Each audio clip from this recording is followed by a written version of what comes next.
A medicina, né, de uma forma geral, e os procedimentos cirúrgicos, eles foram avançando, né, juntamente com a tecnologia ao longo dos últimos anos. Então, quando a gente pega para ver aqueles relatos, né, de 50 anos atrás, dos primeiros casos assim de prostatectomia radical, a gente vê que eram cirurgias muito mais mórbidas, né? Sangramentos vultuosos, uma taxa de mortalidade muito alta. Mas hoje a gente vive um outro momento.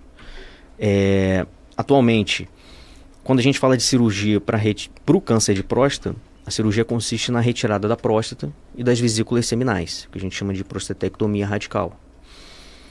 Os principais existem 3 modalidades cirúrgicas para realizar esse procedimento, que é a via convencional ou a via aberta, a via laparoscópica e a via robótica. A gente atualmente, o que a gente tem de mais moderno e o que é mais indicado é a cirurgia robótica, em que a gente tem de fato um sangramento muito menor, taxas de infecções pós-operatórias muito menores, recuperação mais rápida, menos dor no pós-operatório. Então são procedimentos bem seguros, em que a gente tem um índice assim, de sucesso muito alto. Então, de fato, atualmente, óbvio que toda cirurgia tem o seu risco, precisamos de cuidados, mas com certeza a gente pode considerar uma cirurgia segura. Para ter uma visualização bacana, um entendimento bacana de quem está ouvindo a gente, você imagina que a próstata é um órgão que ele está no fundo do fundo de tudo do homem ali, entendeu? Na ponta distal, na extremidade ali da pelve nossa. Então, às vezes, para acessar ali é muito complexo. Perto do cóccix. Próximo dali, isso aí. Eu fui mais longe que eu sei de anatomia. O ânus e a próstata são próximos ali, eles são no final, né? Na gravidade, no oco pélvico. Então ele é no final dos órgãos todos, da estrutura óssea dos órgãos ali, ele é no final. Então a dissecção da próstata é difícil, porque ela é muito bem encaixada, ela tem a bexiga em cima dela, que você tem que abrir a bexiga para poder acessá-la. Então a cirurgia aberta ela era muito traumática. É claro que a técnica foi avançando muito no decorrer dos anos, mas ela era muito traumática porque você precisa atravessar às vezes um monte de órgão para chegar até ela ali. Entendeu? E quando foi criada a cirurgia robótica, cirurgia essa que a gente está com uma experiência vasta, que também no Hospital da FOA a gente já tem, desde do nosso último encontro no ano passado, que a gente estava iniciando esse projeto, agora esse projeto deslanchou de vez, a gente está quase fazendo a 200ª cirurgia nossa aqui. Enfim, o advento da cirurgia robótica, ele é fantástico porque ele consegue acessar esse órgão que está lá no fundo, lá no oco pélvico, com o mínimo sangramento possível, sem lesar nenhum outro órgão adjacente. Preservando a musculatura associada à continência urinária, preservando os nervos associados à ereção. Que é o que o uma grande preocupação, né?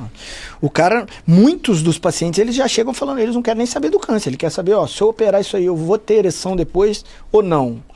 E é muito mais comum do que a gente imagina. Então é isso que ele falou, assim, a robótica ela consegue ver os nervos responsáveis pela ereção e ter o desvio, claro, se eles não tiverem acometidos pela doença, desviar e tentar operar sem acessar esses nervos, preservar a musculatura para o cara conseguir controlar a urina, não precisar ficar usando fralda depois.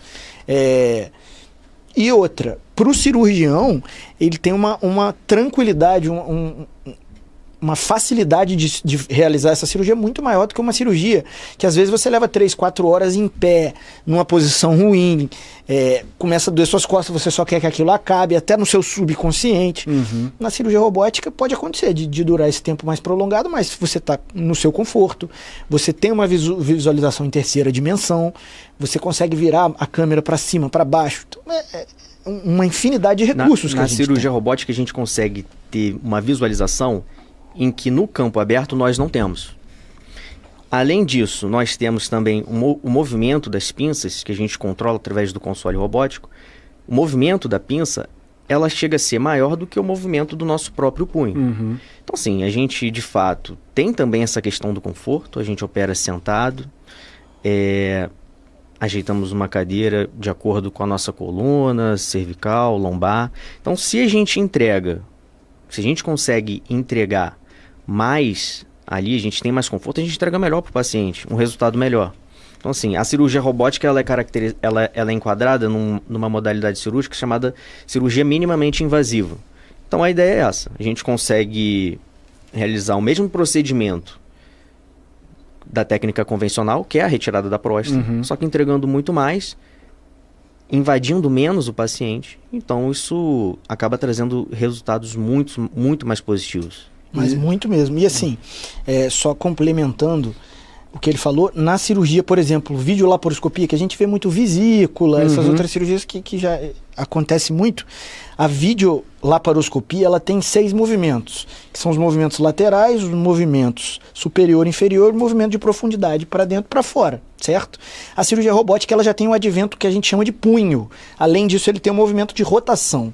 Então você consegue, é fantástico. E as pinças conseguem girar 360. Girar. Enquanto na videolaparoscopia, teoricamente, você pegaria um copo assim, na cirurgia robótica você consegue pegar ele, virar aqui, virar para cima, virar para o lado. Então isso é fantástico. Isso aí é uma inovação movimento genial. com uma amplitude maior do que a do próprio corpo.